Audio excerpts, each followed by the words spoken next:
Bonsoir à toutes et à tous. Je suis ravie d'être ici ce soir parmi vous pour discuter un sujet qui me tient à cœur, la prospérité de nous tous, et de discuter ensemble de ce principe. Et je voudrais commencer avec deux questions.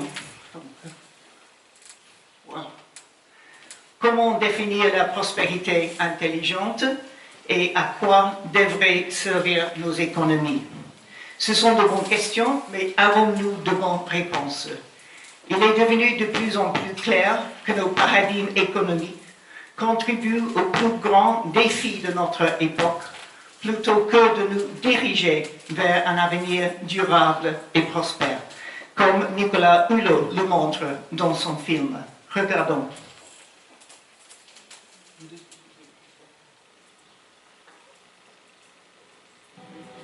Il y a eu le progrès, ce fameux progrès, indéniable. Comme beaucoup, je l'ai pris longtemps pour un processus irréversible, dans les mains duquel on pouvait s'abandonner. On a pu construire des routes en plein désert, on a su rapprocher les hommes.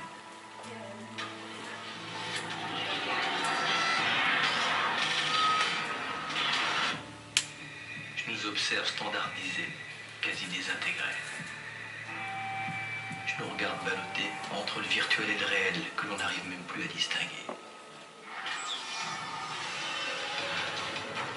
Comment se résigner quand on voit que le superflu des uns est sans limite, alors que l'essentiel des autres n'est même pas satisfait? On ne doit rien admettre de tout cela, car c'est tout simplement inadmissible. That change will begin with you. Je croyais à l'abondance. Mais pour finir, je découvre la rareté. Je ne suis pas né écologiste, je le suis devenu. Le modèle économique dominant n'est plus la solution, mais bien le problème.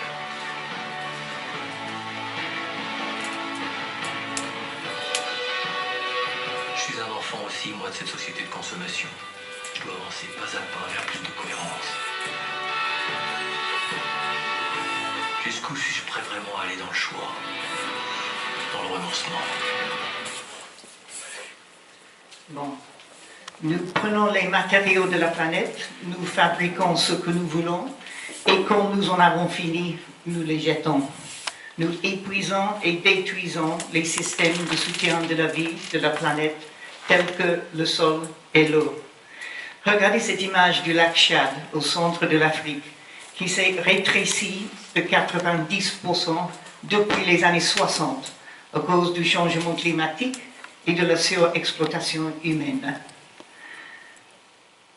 En même temps, en détruisant nos systèmes, nous détruisons également nos sociétés.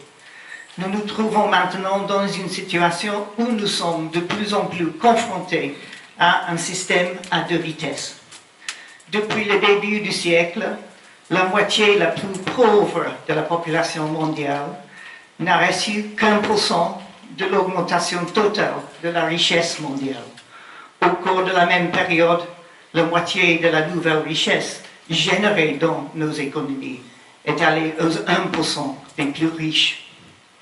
Les revenus stagnants en Europe au cours des 10 dernières années et une énorme fracture générationnelle conduisent au pessimisme par rapport à l'avenir, alors que le manque d'opportunités s'installe.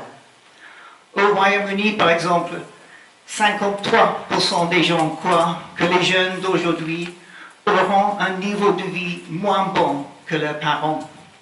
Dans le monde, il y a 70 millions de jeunes sans emploi. Est-il possible d'avoir de l'espoir dans l'avenir? Je soutiens, et l'Institut de la prospérité mondiale où je travaille soutient aussi, que nous nous sommes concentrés trop longtemps sur une expansion économique et matérielle étroite, et cela n'est plus une formule sérieuse de succès. Mais comment pouvons-nous changer cette situation? Comment pouvons-nous vivre d'une manière plus intelligente?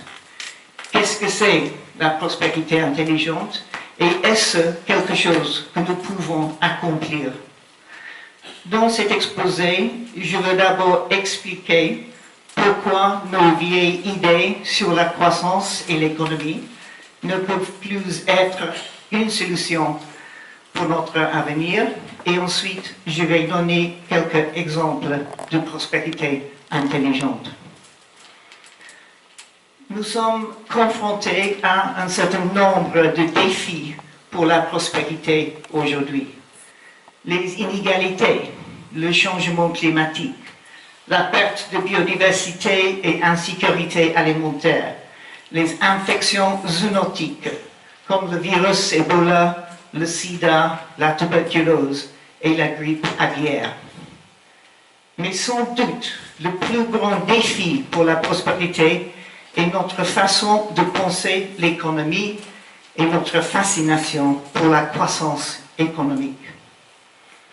Depuis la crise financière mondiale de 2008, la relation entre les systèmes économiques et le bien-être de la société a fait l'objet d'un examen minutieux de la part des décideurs politiques, des spécialistes en sciences sociales et de la société civile.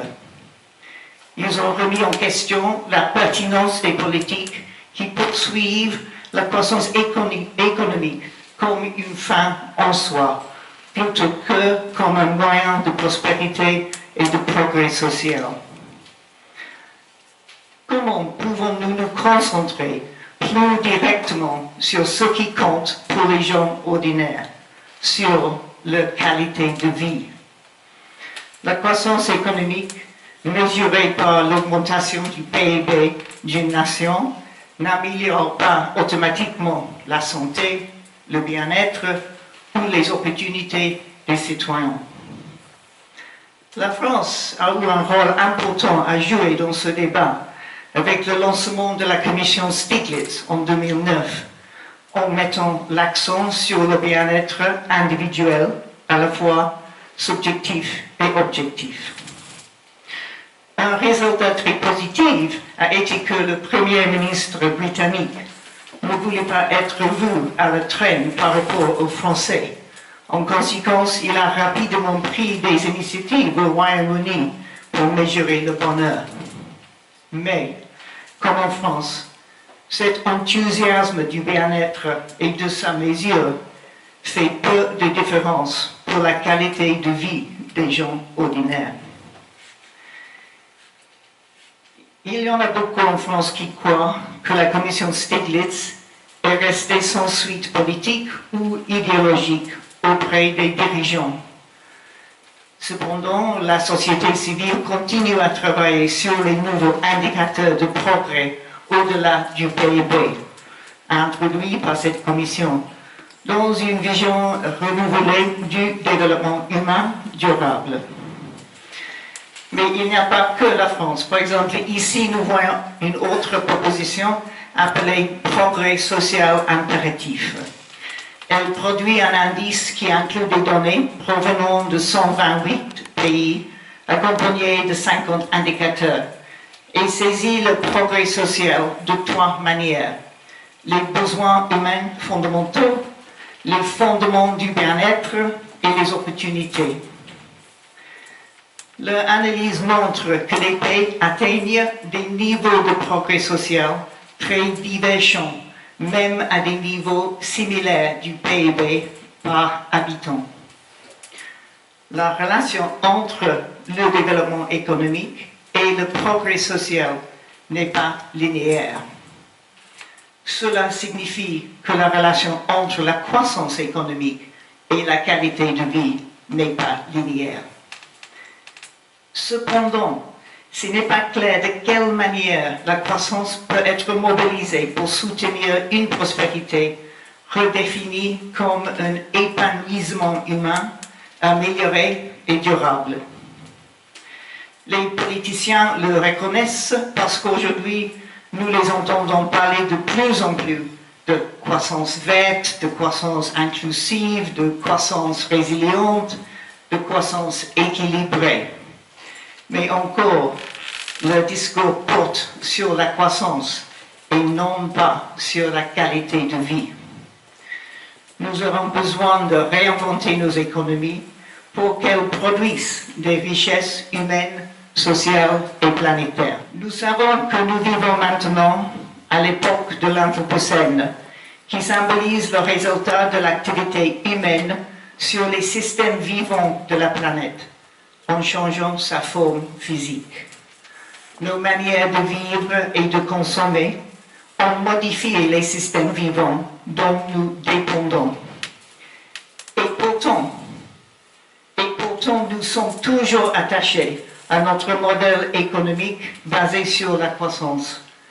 Nous devons passer à des systèmes et à des modes de vie qui sont régénérateurs pour le bien-être planétaire et humain. Une partie du défi ici est que pas assez de travail a été fait pour repenser la prospérité et ce que cela signifie pour les différentes communautés et sociétés du monde entier. Alors qu'il y a toujours un grand débat autour des indicateurs et des concepts théoriques relatifs au bonheur et au bien-être personnel, ce qui manque, c'est une vision claire de ce que la prospérité durable devrait et pourrait signifier pour les espaces et les communautés locales. Quels sont les chemins qui mènent à la prospérité et comment savoir si on est sur la bonne route? Ce que je veux suggérer, c'est que même si on peut souvent penser que nous vivons dans une période pessimiste, il y a des raisons d'espérer. Il y a beaucoup de choses que nous pouvons faire et que nous faisons déjà pour continuer à avancer dans la bonne direction. À bien des égards, nous savons déjà ce que nous devrions faire, à quoi ressemble une prospérité intelligente. Mais nous avons besoin d'encouragement et nous avons surtout besoin de volonté politique.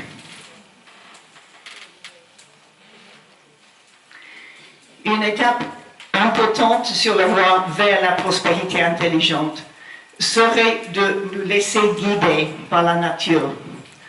On doit être à l'écoute de l'environnement et la nature devrait être notre guide.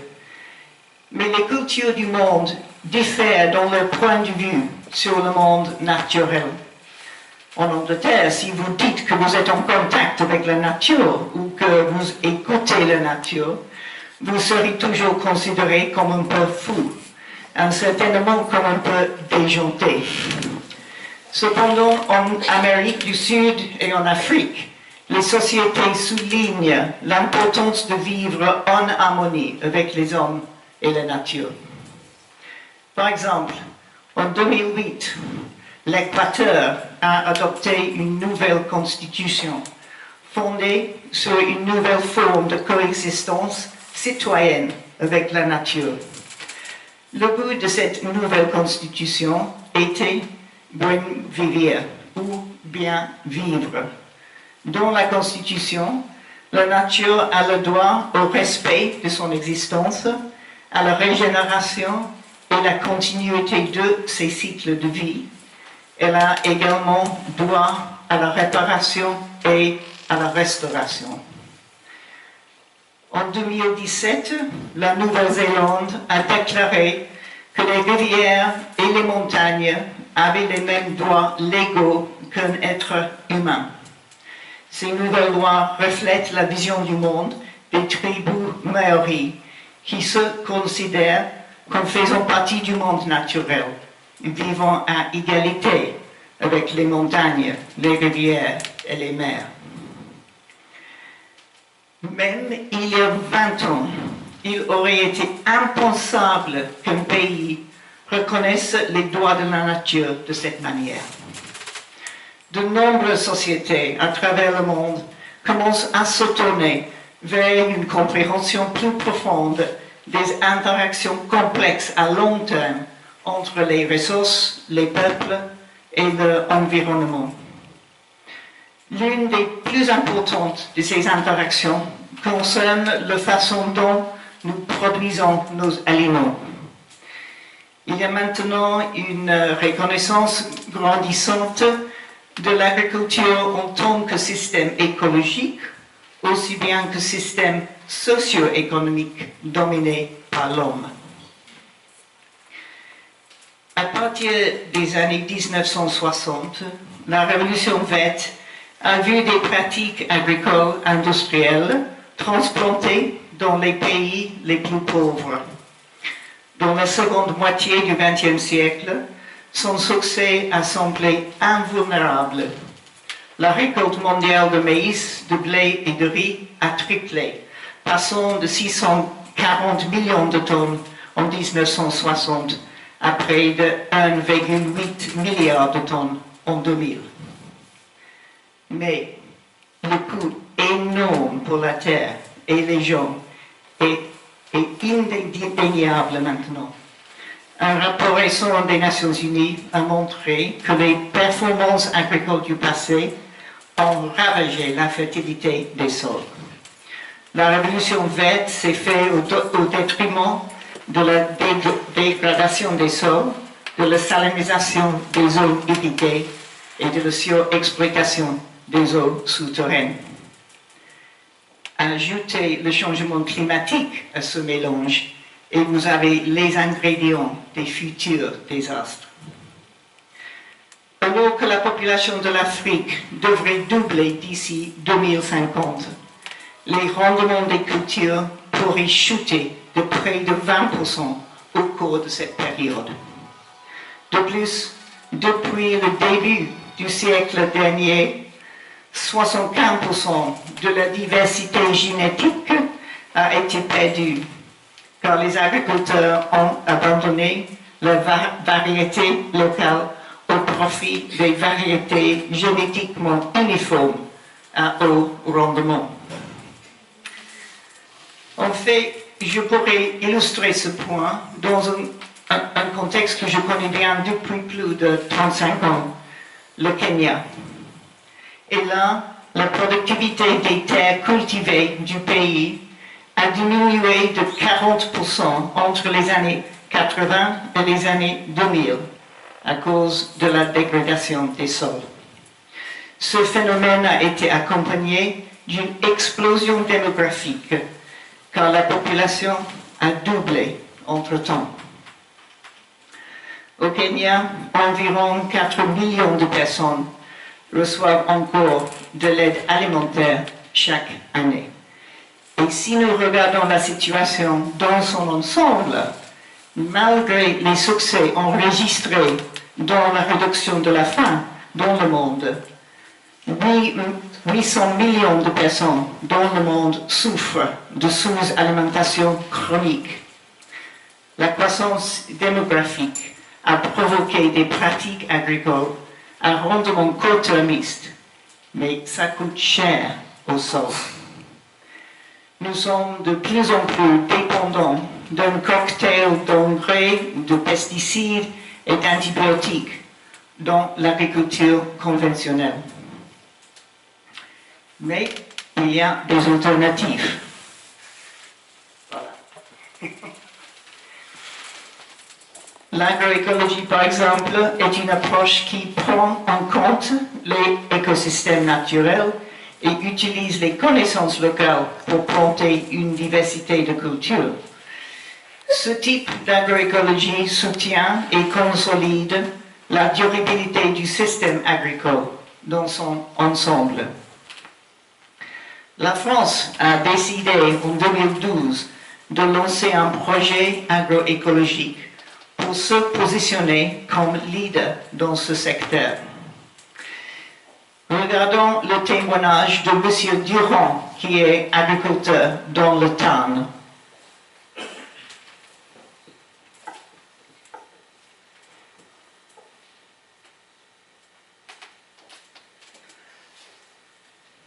Nous pouvons constater que les mentalités sont en train de changer. Nous pouvons agir de manière efficace pour relever les défis climatiques et atteindre les objectifs du développement durable. L'agroécologie n'est pas une question d'experts. Il faut souligner la place essentielle des agriculteurs qui sont en première ligne pour innover et transformer les systèmes de rendement. En plus, l'agroécologie peut jouer un rôle important dans le renforcement de la résilience et de l'adaptation au changement climatique. Et cette courte vidéo explique comment cela fonctionne. Le secteur agricole est un secteur émetteur de gaz à effet de serre et fortement touché par les effets des dérèglements climatiques. Toutefois, l'agriculture peut aussi apporter des solutions, notamment grâce au sol, véritable puits de carbone. Rappelons tout d'abord le rôle du sol dans le cycle du carbone. Les plantes captent le carbone de l'atmosphère et rejettent de l'oxygène grâce à la photosynthèse. Le carbone est incorporé dans les sols principalement sous forme de composés organiques par les racines des plantes ou la décomposition de la matière organique. Le carbone est ainsi piégé dans le sol, ce qui contribue à l'absorption d'une partie du CO2 de l'air. Il enrichit ainsi les sols agricoles, améliorant leur fertilité et permettant une meilleure adaptation aux impacts des dérèglements climatiques. L'initiative 4 pour 1000 démontre qu'en stockant du carbone dans les sols agricoles grâce à des pratiques adaptées, l'agriculture participe à la lutte contre le changement climatique. L'augmentation du stock de carbone dans les sols de 4 pour 1000 ou de 0,4% chaque année permettrait de stopper l'augmentation de la concentration de CO2 dans l'atmosphère. Ces actions sont complémentaires aux efforts de réduction des émissions de gaz à effet de serre dans l'ensemble de l'économie. Il existe des pratiques agricoles qui permettent d'augmenter la teneur en carbone des sols. C'est le cas des pratiques agroécologiques. Il s'agit d'accroître la couverture des sols et de l'enrichir en matière organique. Éviter de laisser un sol nu en limitant le travail du sol et utiliser des couverts permanents, technique du sans-labour. Privilégier la fertilisation organique à la fertilisation minérale. Introduire davantage de cultures intermédiaires entre les cultures et développer les bandes enherbées. Développer les haies et l'agroforesterie, protéger les prairies permanentes et optimiser leur gestion, restaurer et protéger les surfaces agricoles et les terres dégradées. Au niveau mondial, le 4 pour 1000 vise à augmenter les capacités d'adaptation des sols au changement climatique, à contribuer à l'objectif de sécurité alimentaire et à limiter l'augmentation des températures mondiales. Il y a 570 millions d'exploitations agricoles dans le monde et plus de 3 milliards de personnes vivant dans les zones rurales qui pourraient mettre en œuvre ces pratiques. On lie trop souvent l'innovation à la technologie de Silicon Valley et des grands monopoles comme Amazon. Mais ce sont les agriculteurs qui doivent être les innovateurs de demain à plus d'un titre. Car d'ici 2050, la population de la planète dépassera les 9 milliards de personnes. Toutes ces personnes auront besoin de sécurité alimentaire. Heureusement, nous avons commencé à changer nos comportements. Mais il y a aussi d'autres domaines où le changement est évident. Prenons comme exemple la question du plastique.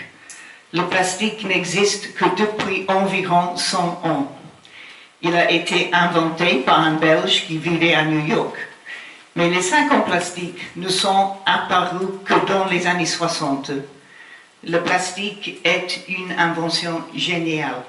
Mais qu'avons-nous fait avec cela? Seuls 14 des emballages en plastique sont collectés pour être recyclés. Les sacs en plastique sont omniprésents. En 2003, l'Afrique du Sud avait déclaré que les sacs en plastique étaient le fleur national en raison de leur présence écrasante dans les arbres et les buissons. Un sac en plastique met de 400 à 1000 ans pour se décomposer, tout en libérant des produits chimiques cancérigènes dans l'environnement. La production et destruction de plastique génère également environ 400 millions de tonnes de dioxyde de carbone par an dans le monde, soit plus que les émissions annuelles totales de la Grande-Bretagne. Chaque année, au moins 9 millions de tonnes de plastique coulent dans l'océan, l'équivalent de déverser le contenu d'un camion à eau dure dans l'océan par minute. Le plastique se décompose en petites particules qui se retrouvent dans la chaîne alimentaire. Lorsque vous mangez des huîtres dans votre restaurant local, vous consommez certainement du plastique. Mais en moins de 15 ans, les individus et les pays ont commencé à changer leurs habitudes. L'Afrique, par exemple, prend très au sérieux le problème des sacs en plastique. Plus de 15 pays du continent les ont complètement bannis ou leur ont imposé une taxe. C'est clair que nous pouvons agir collectivement et individuellement pour le bien-être de la planète. Nous devons analyser et comprendre pourquoi il a été possible de changer les attitudes du public vis-à-vis du plastique et d'utiliser ces idées comme le fer de lance pour avancer les changements dans d'autres domaines. Un autre exemple qu'on pourrait donner ici, où les attitudes évoluent rapidement, c'est le transport. Lorsque les voitures sont devenues disponibles pour la première fois au début du XXe siècle, elles ont révolutionné le transport en créant une liberté de mouvement pour les familles ordinaires. Mais maintenant, moins de 100 ans après leur première popularité, les voitures telles que nous les avons connues pourraient être sur le point de disparaître. Comme vous le savez, Paris interdira toutes les voitures essence et diesel d'ici 2030. Et Londres fera pareil cette année dans certains quartiers. Ces préoccupations ne concernent pas seulement l'utilisation des combustibles fossiles, mais aussi l'impact de la pollution de l'air sur la santé publique. La France est en train de changer aussi la limite de vitesse en raison des erreurs humaines. Google teste actuellement un véhicule électrique autonome sans volant ni commande d'accélérateur et de frein. Google s'attend à ce que ce service fasse partie intégrante de la vie au quotidien d'ici 2023. C'est dans 5 ans. Les voitures de l'avenir deviennent un service collectif plutôt qu'une propriété individuelle. Les changements technologiques s'accompagnent de changements sociaux qui peuvent améliorer nos sociétés. Ici, nous devons considérer le rôle de la technologie dans la conception de notre avenir. Certains ne sont pas convaincus par le changement climatique parce qu'ils pensent qu'il y aura toujours la possibilité d'inventer de nouvelles technologies pour pallier ce problème. Je ne pense pas que nous puissions faire face au problème en nous appuyant uniquement sur la technologie. Mais je pense que la science et la technologie peuvent soutenir les changements nécessaires de nos sociétés. C'est peut-être plus évident dans le cas de l'énergie. L'énergie renouvelable est la clé pour lutter contre le changement climatique et pour atteindre des réductions significatives en ce qui concerne les émissions de carbone. Nous devrons nous séparer des combustibles fossiles. Quelques mois avant la COP 21, la France a adopté une loi relative à la transition énergétique pour la croissance verte. Le but serait que les énergies renouvelables... Ça marche, oui. Ah, très bien. OK. Très bien. Alors, le but sera que les énergies renouvelables arrivent à fournir 40% de la production d'électricité d'ici 2030. En général, l'Europe a pris des mesures très positives en faveur de l'énergie verte. En 2017, le Royaume-Uni a connu la première journée sans charbon depuis la révolution industrielle. Cela aurait été inimaginable il y a 10 ans. Mais ces accomplissements sont éclipsés par ceux des pays de l'hémisphère sud. La même année, l'électricité du Costa Rica a été entièrement produite à partir de l'énergie renouvelable pendant 300 jours. Et c'est la Chine qui est le nouveau leader mondial des énergies renouvelables. Voici une image de la centrale solaire de Panda, Shanxi. C'est chouette, n'est-ce pas?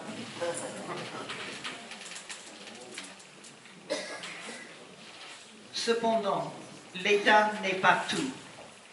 Une enquête récente a révélé que 83% des personnes interrogées pensent que la France devrait accorder la priorité aux investissements dans les énergies renouvelables.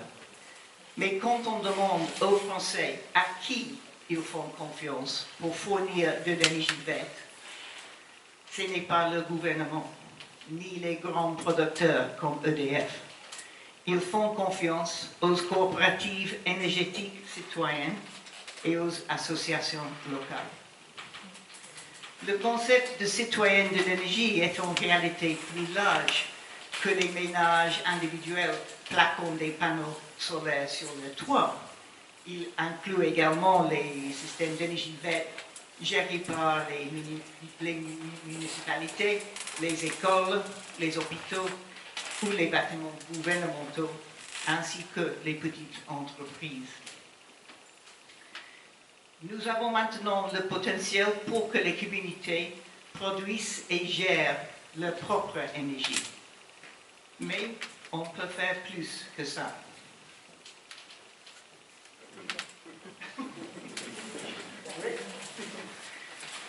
Par exemple, dans les Hébrides, en Écosse, sur la petite île de Tiree, une seule éolienne qui fonctionne depuis 7 ans est gérée par la communauté.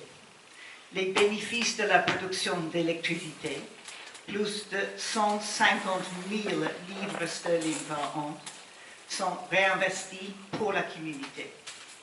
L'argent étant consacré aux activités parascolaires pour les enfants et aux activités pour les personnes âgées. Les habitants aiment tellement leur éolienne qu'ils lui ont donné un nom, Tilly. Il y a 20 ans, il y avait 6 fournisseurs d'électricité en Grande-Bretagne. Aujourd'hui, il y en a environ 600. Nous commençons tous à passer du statut de consommateur d'énergie à celui de participant à la production d'énergie renouvelable. D'ici 2050, des centaines de millions de citoyens pourraient produire 2 fois plus d'énergie que les centrales nucléaires actuelles. Le changement climatique fait des ravages sur notre nature et notre faune. Mais nous sommes enfin prêts à relever le défi en tournant le dos aux carburants fossiles et en adoptant un nouvel avenir propre. Le pouvoir collectif des gens est l'énergie du futur.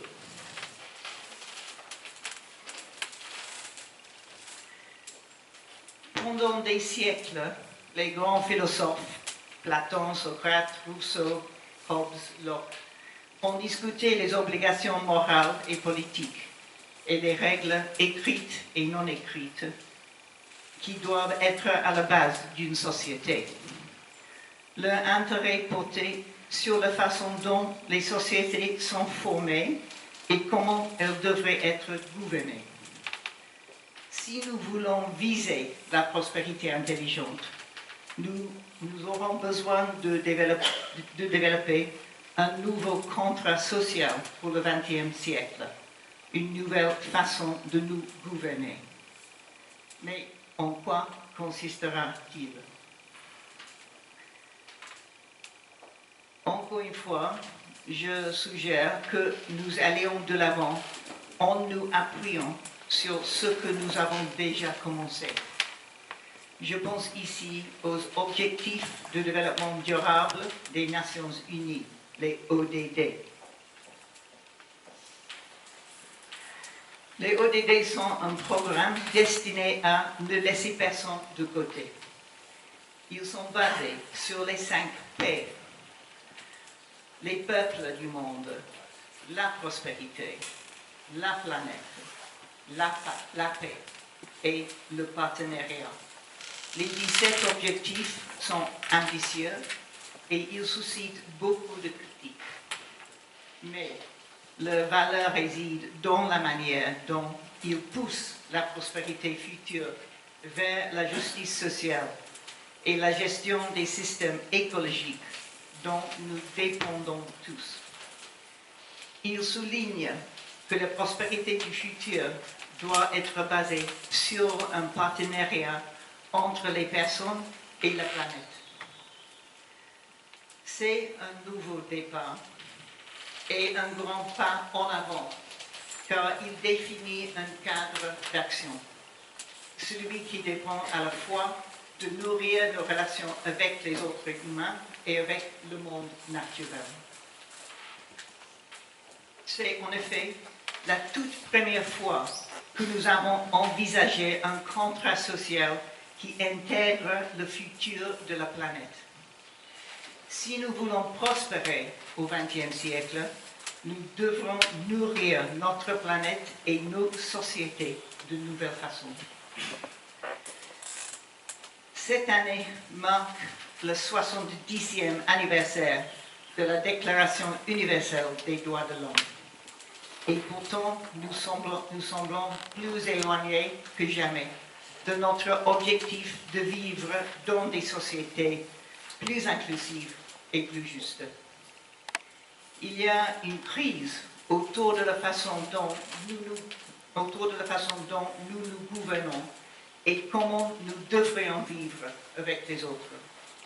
Les événements comme le Brexit et l'élection de Donald Trump et maintenant les élections en Italie ont révélé une large rupture de confiance dans l'ordre libéral et dans nos élus politiques. Cette perte de confiance a profité surtout aux populistes de gauche et de droite.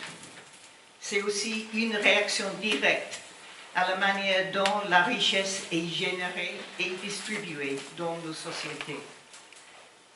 À moins que ce fossé ne soit comblé, les fondements mêmes de notre ordre politique seront ébranlés. Nous devons concevoir un nouveau contrat social dans lequel une majorité de nos citoyens a l'impression de recevoir une part équitable des opportunités et de la prospérité générée dans nos sociétés. Depuis le début des années 1970, la productivité des biens et services a augmenté de près de 250%, alors que les salaires ont stagné. La part du revenu national versé aux travailleurs a diminué. 94% des travailleurs dans les chaînes d'approvisionnement mondiales ont un travail qui est peu rémunéré, précaire et souvent dangereux. 70% des personnes dans le monde n'ont aucune protection sociale ou une protection sociale inadéquate, alors qu'au moins 21 milliards de dollars sont cachés dans des paradis fiscaux.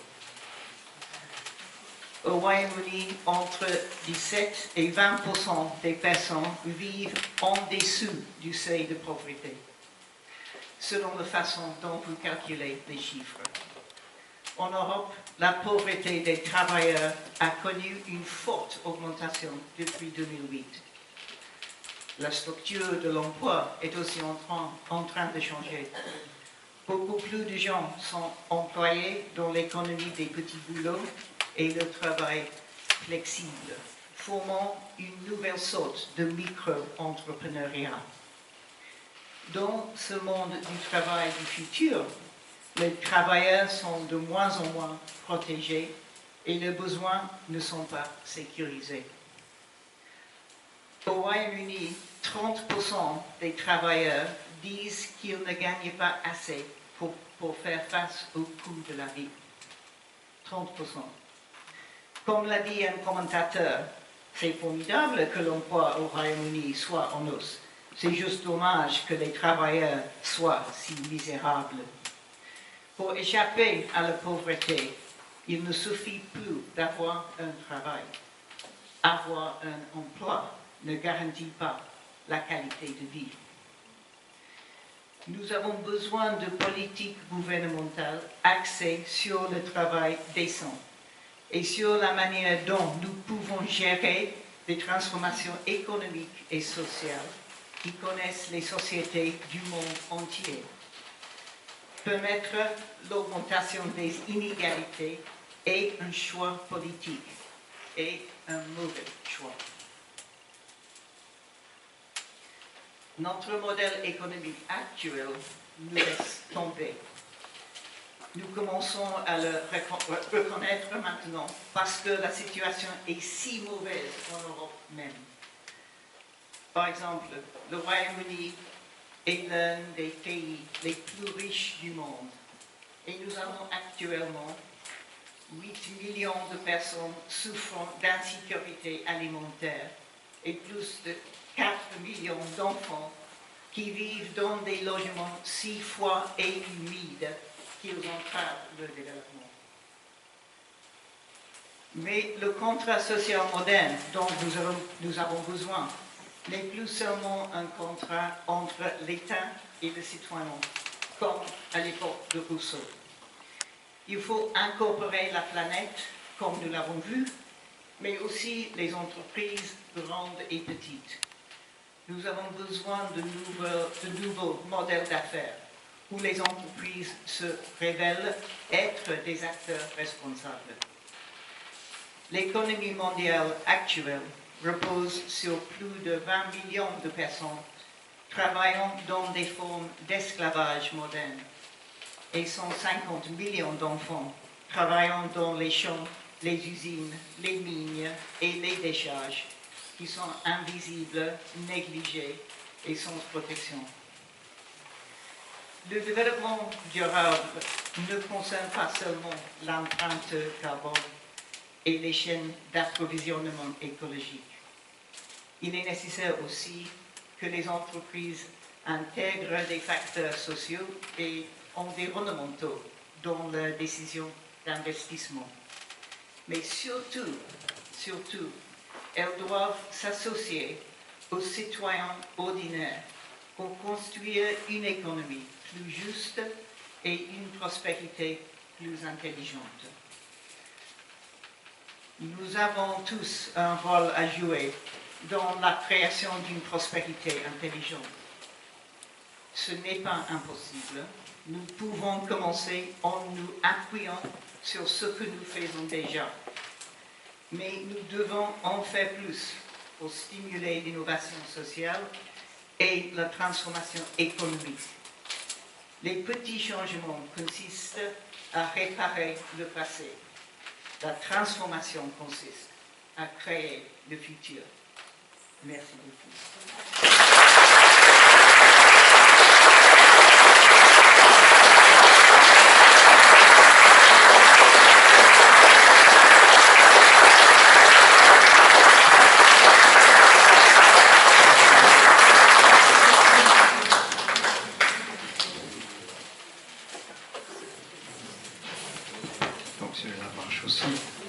Veuillez nous excuser pour ce petit problème de son qui ont l'air d'être hebdomadaire, puisque la semaine dernière on avait commencé un peu avec ces difficultés. Donc il était un peu trop fort à un moment donné, donc on a un peu baissé. Donc tous les chiffres que vous avez cités concernant l'Angleterre, je pense qu'on peut les appliquer également en France aussi. Ils doivent pas être beaucoup différents. Donc, Oui, oui. C'est un peu moins pire en France. En Angleterre. oui. C'est vrai que la protection sociale ne sont pas les mêmes. Oui, la protection sociale est meilleure. Ça, c'est des choses importantes en France. Mais les chiffres pour les personnes qui vivent au-dessous du seuil de pauvreté, c'est vers 10% en France. Et c'est bon en Angleterre. C'est clair. Et c'est beaucoup en tout cas. Parce que si vous êtes une population de 66 millions de personnes, qui sont censés 6 millions ou 7 millions de personnes, et ça c'est beaucoup, hein. Oui, c'est énorme. C'est énorme. Désolé. Je suis comme un rockstar maintenant. Voilà, fais attention, parce que bon. Est-ce qu'il y a des... Pour poser des questions, donc les commentaires, des questions, si vous avez faire circuler le micro. Voilà, donc Pierre. Pourquoi t'es si loin?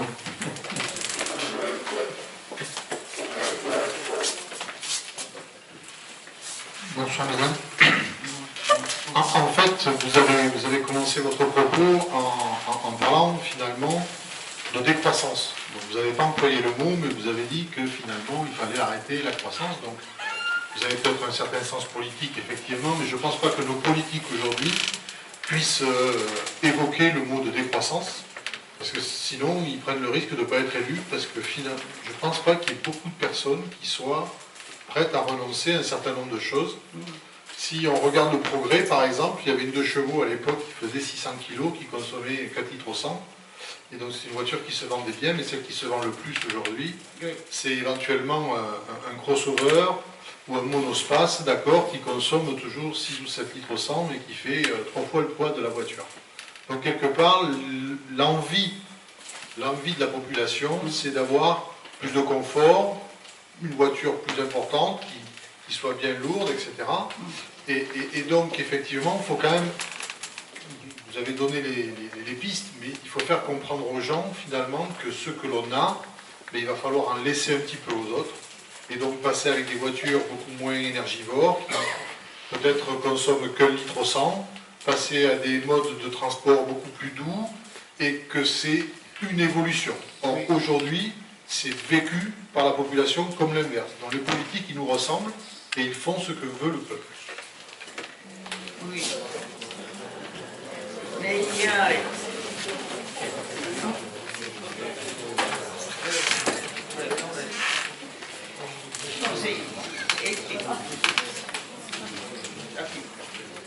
Ça marche.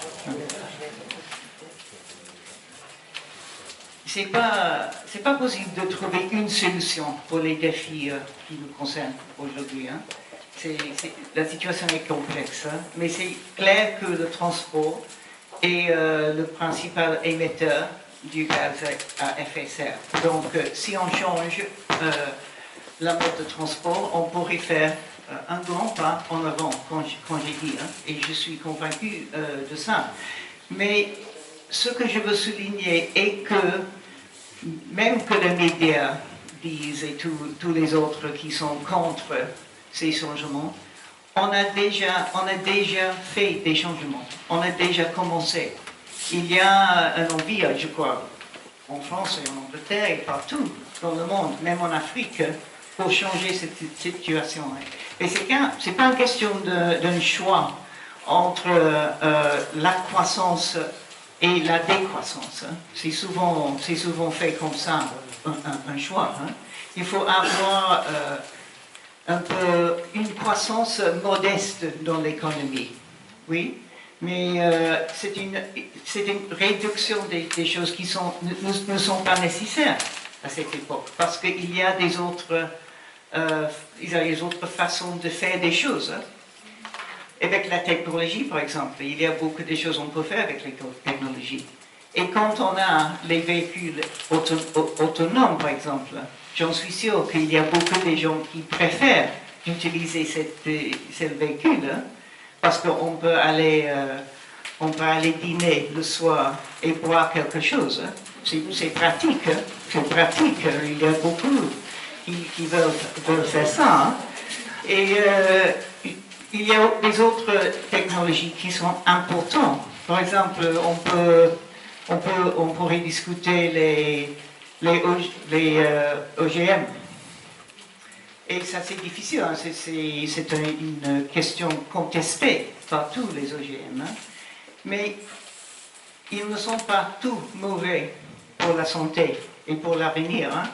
Et ça, débat est plus évident aux gens en France qu'en Angleterre. Hein. Les Anglais sont fortement contre les OGM, hein, et ils ne reconnaissent pas les aspects positifs de ces choses. Hein. Donc, moi, je suis directrice de l'Institut pour la prospérité mondiale. Je ne peux pas être pessimiste. Donc, il faut être optimiste. Hein. Et moi, j'ai l'impression qu'il y a beaucoup de changements quand on a déjà commencé. Madame, vous avez, dans les années 1800,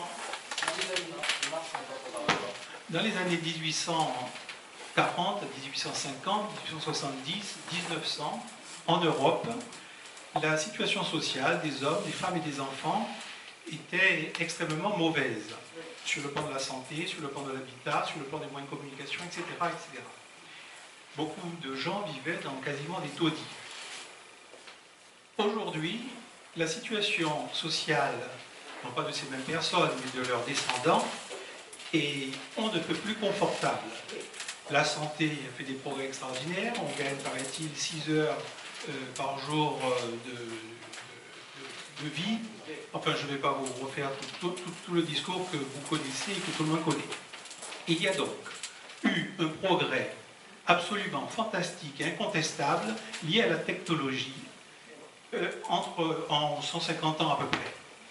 Ce que je n'arrive pas très bien à comprendre, c'est cette articulation que vous avez fait, mais que d'autres personnes font, entre ce progrès formidable sur 150 ans, lié à la technologie, et le discours catastrophiste ou pessimiste de la situation d'aujourd'hui à propos de cette technologie. Je voudrais savoir comment vous parvenez à expliquer ce paradoxe qui fait que il n'y a pas longtemps c'était un progrès et on ne peut pas le nier, et aujourd'hui c'est l'inverse du progrès. C'est une bonne question, mais la situation est que nous avons eu beaucoup de progrès dans l'hémisphère du Nord, mais c'est devenu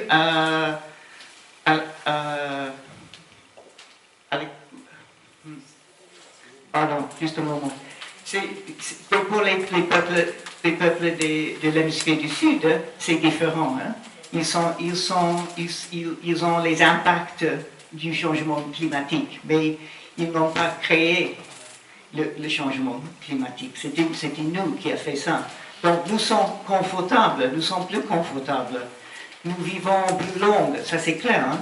Mais maintenant, nous sommes dans une situation où nous dépasserons les limites de la planète. Hein. C'est presque fini, ça. On ne pourrait pas continuer comme ça. Hein. On dépassera les limites de la planète. Donc, il faut trouver une mode de vie, un modèle de l'économie, une façon de consommer qui est régénérateur pour les ressources de la planète, hein, parce qu'on n'a qu'une planète. Hein. Donc, il faut trouver quelque chose qui est régénérateur.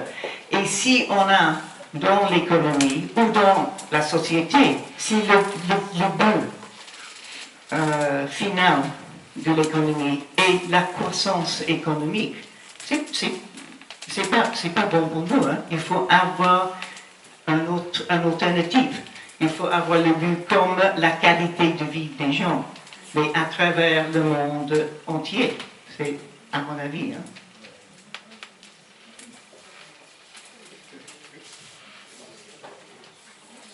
Madame, vous êtes directrice de l'institution de prospérité, c'est ça? Mais les institutions ont toujours deux visages.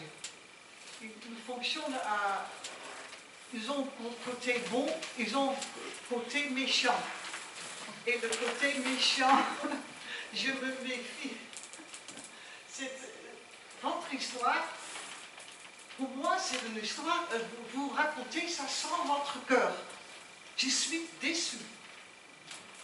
Je ne peux pas m'approcher à quelque chose. C'est difficile de Oui, je comprends. Mais votre histoire ne m'a pas touchée. Oui. C'est déjà le changement climatique. Vous parlez de réchauffement climatique? Oui.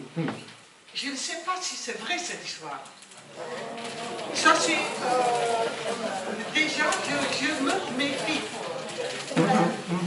Ok. Toute notre information qu'on reçoit, Oui. c'est le même groupe qui tient cette information. Oui. Et vous êtes alimenté par ce groupe. Ce n'est pas large. Il faut être bien informé, mais... Madame? Oui.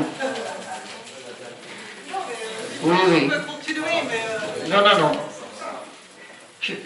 Je comprends bien, mais je crois qu'il faut faire face à la qualité de vie des gens dans l'hémisphère sud. Oui.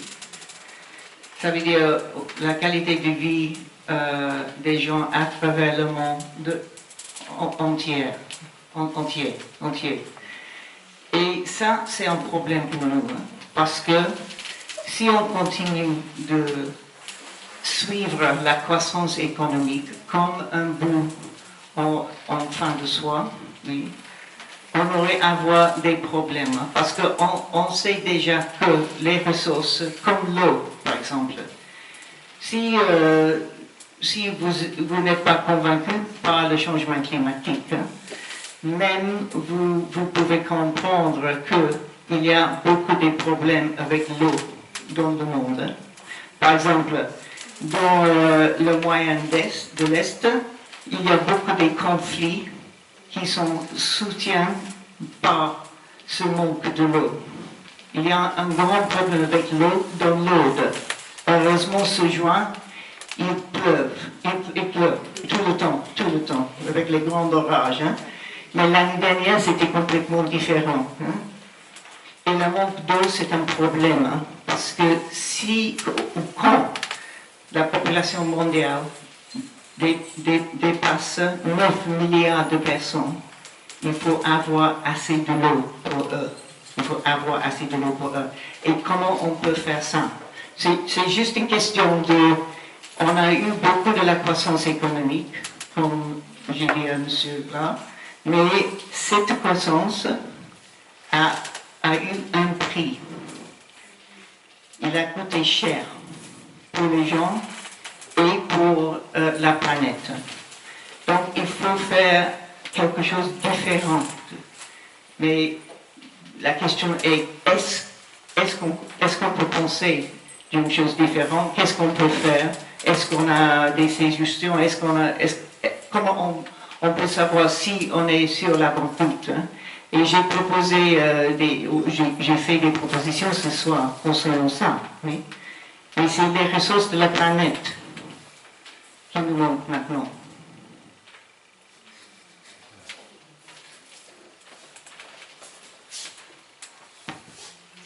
Bonsoir. C'était juste pour savoir, il paraît que les nouvelles technologies vont utiliser beaucoup de métaux rares. Pardon, je n'ai pas été compris. Des métaux rares pour stocker, par exemple, l'énergie solaire, etc. Et il paraît que ça va être, ces nouveaux métaux qui sont utilisés vont être, comment dire, un enjeu énorme dans les temps à venir, et ça vient un petit peu, pas contredire, mais mettre en péril cet espoir qu'on peut avoir dans les voitures électriques, etc. Qu'est-ce que vous en pensez? Je ne suis pas sûre si j'ai compris la question correctement, mais je crois que quelle est la chose qui est très importante avec la transition énergétique, par exemple, et qui remplit un certain déficit de la démocratie dans nos sociétés. Hein. Parce que maintenant, nous pouvons produire et gérer notre propre énergie. Hein. Et ça fait une grande différence sur les questions de transition. Hein. Est-ce que j'ai bien compris la question, évidemment? Les ressources, des composantes de ces, que ce soit des éoliennes, des batteries, qui sont oui. Ah oui, la méthode, oui. s'épuiseront bientôt. Oui, mais ça c'est clair. Hein. Mais il y a des... C'est pas juste une question de... Est-ce que tous les aspects de l'énergie verte sont positifs? Ça c'est clair, ils ne sont pas positifs, tous. Hein. Mais ils sont plus positifs que l'alternative du passé. Donc c'est ça. Hein. Il faut faire des petits pas à l'avant. Oui. Il faut changer des choses quand on peut changer des choses. Oui. Parce qu'on ne peut pas rester comme nous sommes. Hein. Il n'y a rien à faire. Hein. C'est juste, il n'y a rien à faire. Il n'y a rien que les gens peuvent faire avec les problèmes du changement du climat. Hein. Donc il faut trouver des pas qu'on puisse faire. Okay? Et pour ça, je crois que la transition énergétique a deux aspects positifs. Hein. Un, c'est meilleur que les combustibles fossiles, mais l'autre, c'est que l'énergie est produite dans le local et gérée par les communautés. Donc, quand les communautés gèrent l'énergie, ils peuvent faire autre chose avec les bénéfices de cette énergie. Okay? Les bénéfices, hein? Comme sur l'île de Tiré. Et ça donne des possibilités d'une démocratie qui est plus vive pour nous. Oui. Parce que maintenant, nous vivons dans les sociétés où nous ne sommes pas très liés à nos élus. Hein. On n'a pas confiance. Donc c'est difficile. Hein. Et ça arrive à causer beaucoup de complications avec les populistes et tout ça. Voyez les élections en Italie, par exemple. Vous avez évoqué tout à l'heure, au début de votre propos, l'utilisation des pesticides, des herbicides et tout dans l'agriculture pour augmenter les rendements, pour nourrir tout le monde. La population du monde va encore augmenter. Dans cette transition énergétique ou d'utilisation plus modérée de la terre, est-ce qu'il y aura assez d'agriculteurs? Est-ce qu'ils seront assez payés pour nourrir toute cette population en respectant la nature? C'est une question quand même que je me pose. Oui. Il y a plusieurs questions, je crois, dans votre question. Pour moi, je veux souligner que les revenus des agriculteurs sont très importants. Il faut trouver les agriculteurs de l'avenir. Hein, parce que pour les jeunes, l'agriculture n'est pas une profession attractive. Oui, attractif. Oui. Ben, attrayant. Okay? Et ça, c'est un problème partout dans le monde. Hein. Il n'y en a pas assez de jeunes. Hein. Quand on vit les agriculteurs actuels à ce moment-là, on voit une pyramide d'âge inversée. Hein. Beaucoup des agriculteurs sont comme moi, qu'est-ce qu'on peut faire? Mais il n'y a pas assez de jeunes qui sont dans cette profession, et ça c'est un grand problème.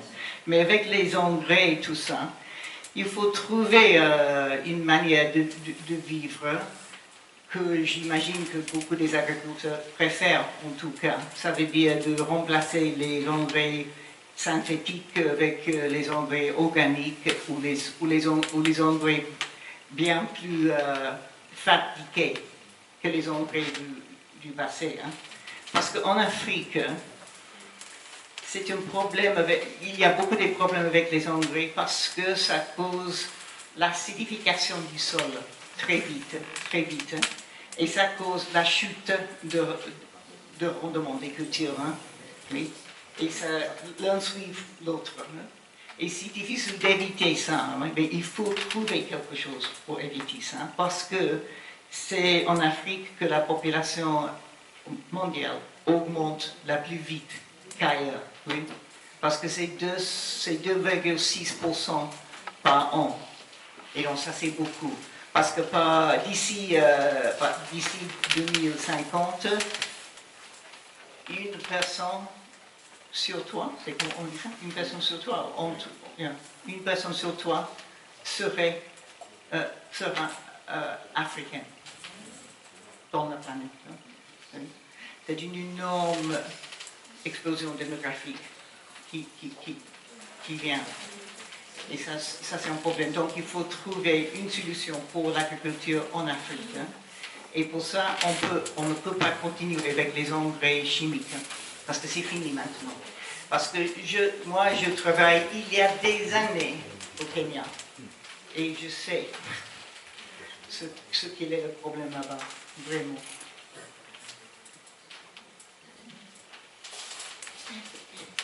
Une main levée. Oui.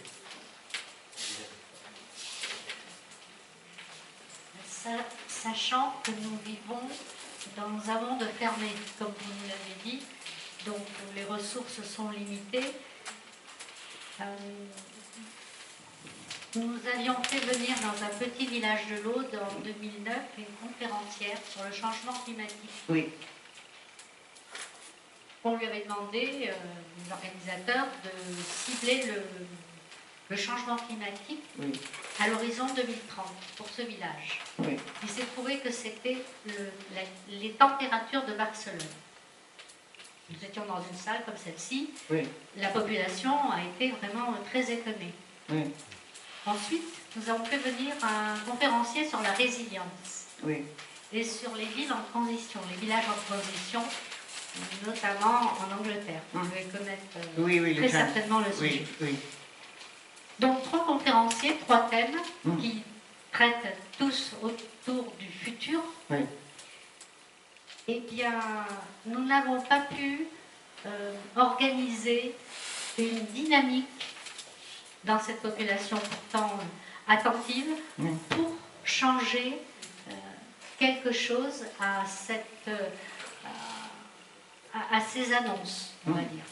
Je ne dirais pas catastrophique, mais à ces annonces inquiétantes. Oui, inquiétant. Donc, ma question est comment sensibiliser? Vous le faites, vous venez nous informer, mais comment aller au-delà? Comment aller plus loin? Comment agir? Comment s'organiser en tant que citoyen encore plus si l'on souhaite faire quelque chose? Oui. Et quel temps, si je peux me permettre, en deuxième question, et quel temps, je ne vous demande pas de voyance, mais quel temps accordez-nous pour que l'on puisse encore changer quelque chose, avant qu'il ne soit trop tard? Merci. Donc c'est une bonne question. Je crois que la motivation est toujours un problème pour les gens, parce qu'il y a beaucoup de gens qui ne veulent pas changer, c'est évident. Hein.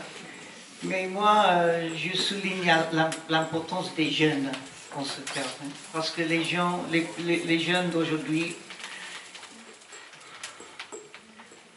avaient des idées qui sont différentes de leurs parents. Hein.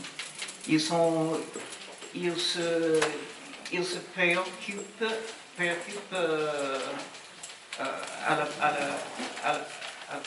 au futur de la planète. Oui. Ils veulent faire des choses, ils veulent faire des pas en avant, Ils veulent faire des pas en avant.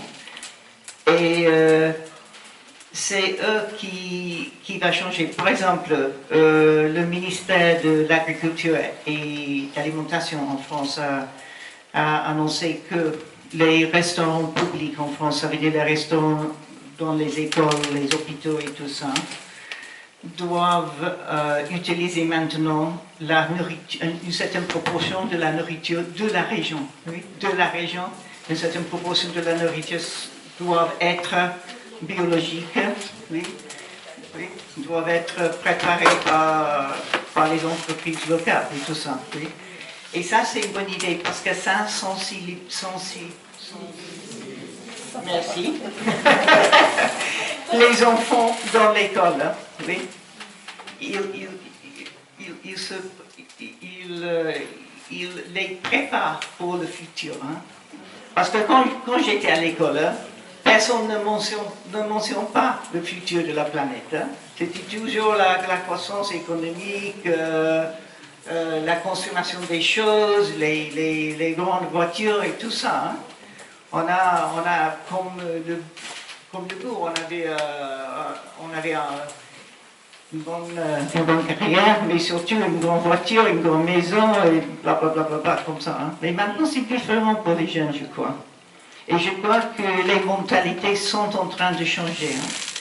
Mais c'est difficile. Hein. Mais on a un choix. On peut faire quelque chose. On peut soutenir les petits pas en avant. On peut trouver la voie vers la prospérité ou on ne peut rien faire. Ça, c'est le choix. Okay? Et pour moi, je préfère faire quelque chose. Hein. Bonsoir. Alors, je crois qu'on a beaucoup de possibilités individuelles pour changer. Hein. On peut changer de fournisseur d'électricité pour que ne plus utiliser du pétrole, du nucléaire et du pétrole et du charbon. On a les possibilités, sur Carcassonne, il y a une association qui s'appelle Carcavélo pour développer le déplacement en vélo. C'est très facile, quoi, pour faire des petits circuits en ville. Il y a aussi, on peut aider les agriculteurs en achetant leur production locale, ce qui permet aussi de développer l'économie locale au lieu d'aller au supermarché, de l'argent est exporté ailleurs. Voilà, on a pas mal de possibilités. Bon, c'est une recherche et un choix à la portée de tous. Oui, c'est individuel. Après, au niveau collectif, c'est plus difficile, oui.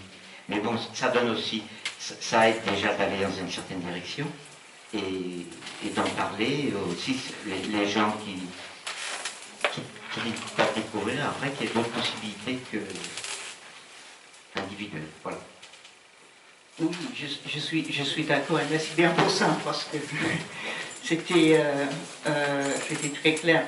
Mais il y a des changements, et il faut comprendre pourquoi les grandes entreprises changent des choses à ce moment-là. Hein. Et il y a des changements en France. Et France, dans un certain sens, est leader dans ce secteur. Hein. Parce que pourquoi Carrefour a décidé de cultiver les légumes et les fruits sur les toits de leur magasin? Pourquoi? C'est pas parce que Carrefour a pensé « Ah, c'est une bonne idée de cultiver les légumes sur les toits. Hein. » C'était vous, consommateurs, qui ont fait ce changement, qui ont poussé les grandes surfaces à changer leur pratique. Hein. C'est vous tous. Hein. Et au niveau des associations locales, les associations locales sont très importantes en France, hein, au niveau de la transition énergétique, par exemple. Et il faut commencer à faire quelque chose individuellement, mais on peut faire quelque chose collectivement, je crois, hein, parce qu'on peut soutenir les associations et tout ça. Hein. Et il y a une certaine infrastructure en France pour ça. Oui. beaucoup plus qu'en Angleterre. Hein. En Angleterre, il y avait, comme vous disiez, madame, les transition towns, ils s'appellent, hein, les villes en transition énergétique et écologique. Ah oui, transition town, très bien. Mais en Angleterre, il y a une certaine faillite au niveau des associations locales. Il n'y en a pas beaucoup en Angleterre, vraiment. Mais en France, par exemple, il y a beaucoup d'exemples. Il y a une petite ville en Alsace qui s'appelle Ungersheim, par exemple. Et Ungersheim, ils ont un conseil de 50 citoyens qui gèrent la ville maintenant. Ils ont décidé de transformer la ville au niveau de l'écologie et de l'énergie. Et au centre de ces changements, ils ont dit que le grand problème est de trouver les idées nouvelles. Il faut avoir les idées nouvelles. Parce que pour changer les pratiques, il faut changer les idées. Et sans les idées, c'est très difficile de changer les pratiques.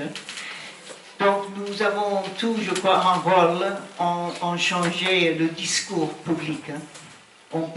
Parce que nous pouvons pousser pour un changement dans le discours public, dans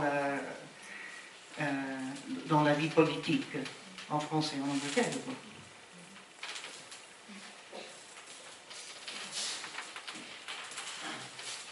Bon, vous avez évoqué pour la transition énergétique les énergies nouvelles.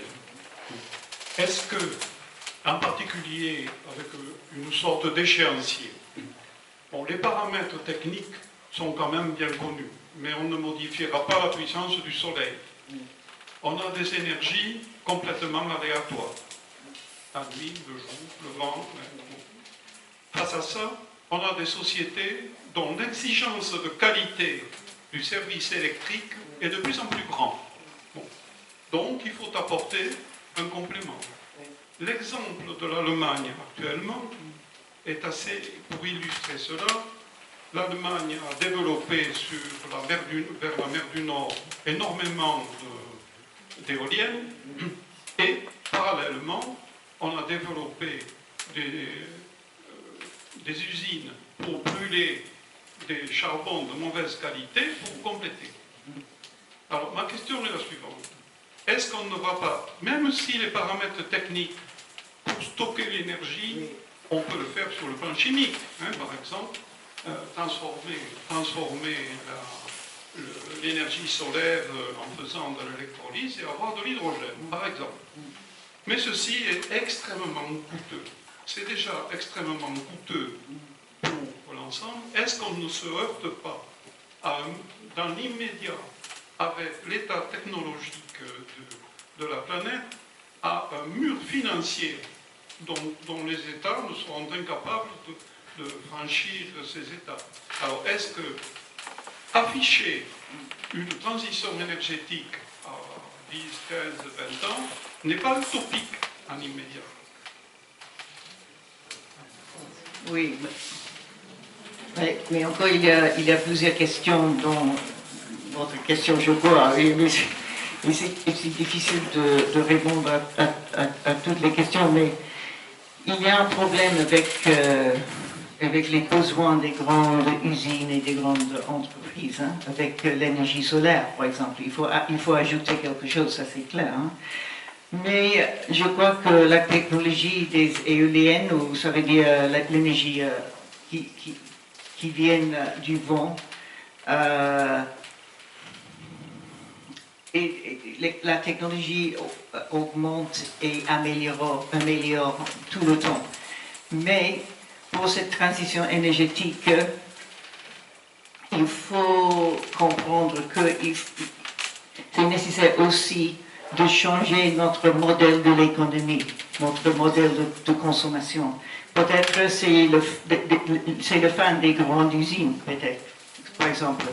Pas immédiatement, pas aujourd'hui, pas demain, mais en 30 ans, par exemple. Parce que si on regarde la production des voitures, hein, ça va changer beaucoup. Hein. C'est pas nécessaire d'avoir les usines du passé qui coûtent beaucoup ou qui utilisent beaucoup de l'énergie. Hein. Pour les usines du futur, on pourrait produire les voitures autonomes ou les voitures électriques dans une usine locale, utilisant moins d'électricité. Ou on pourrait aussi brûler les déchets et tout ça. Il y a beaucoup de choses qu'on peut faire. Mais pour la transition, c'est clair que pour une certaine période, il sera nécessaire de continuer avec les centrales nucléaires, les centrales au charbon et tout ça. Mais la question est pour combien du temps? Et qu'est-ce qu'on peut planifier pour un changement au long terme? Et c'est pour ça que je suggère qu'il faut commencer maintenant. Il faut commencer maintenant. Il faut commencer maintenant de discuter comment on peut faire ça.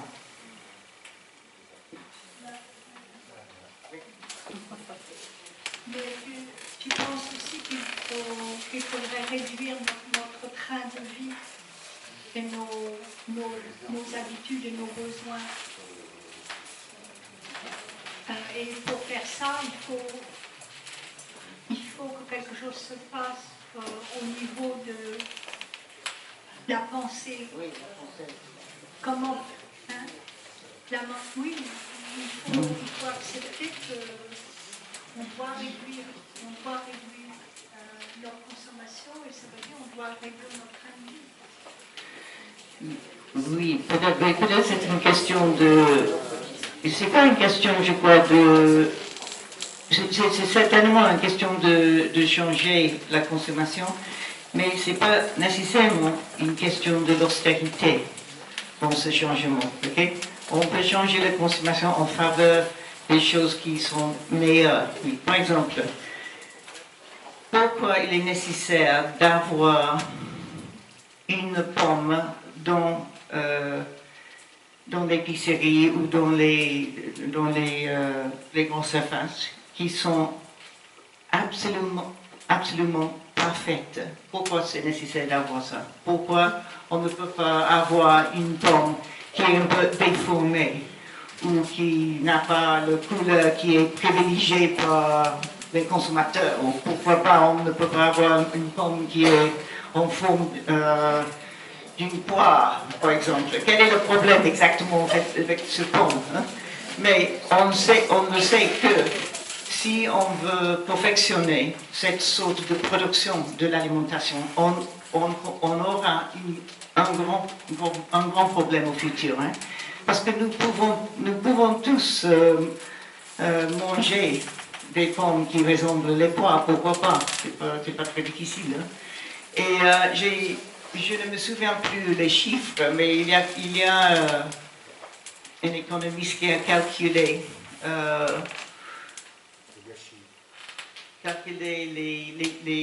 les frais qui sont sauvés, hein? Les frais qui sont sauvés, si on laisse les perfectionnismes au niveau des légumes et des fruits. Et c'est énorme, hein? C'est énorme. Et on pourrait avoir des filières et du marché local. C'est plus pratique, je crois. Je pense qu'il y a des chaînes, des magasins qui mettent en vente des produits de moins bonne qualité, mais qui sont tout aussi longs. Mais qui sont tout aussi longs.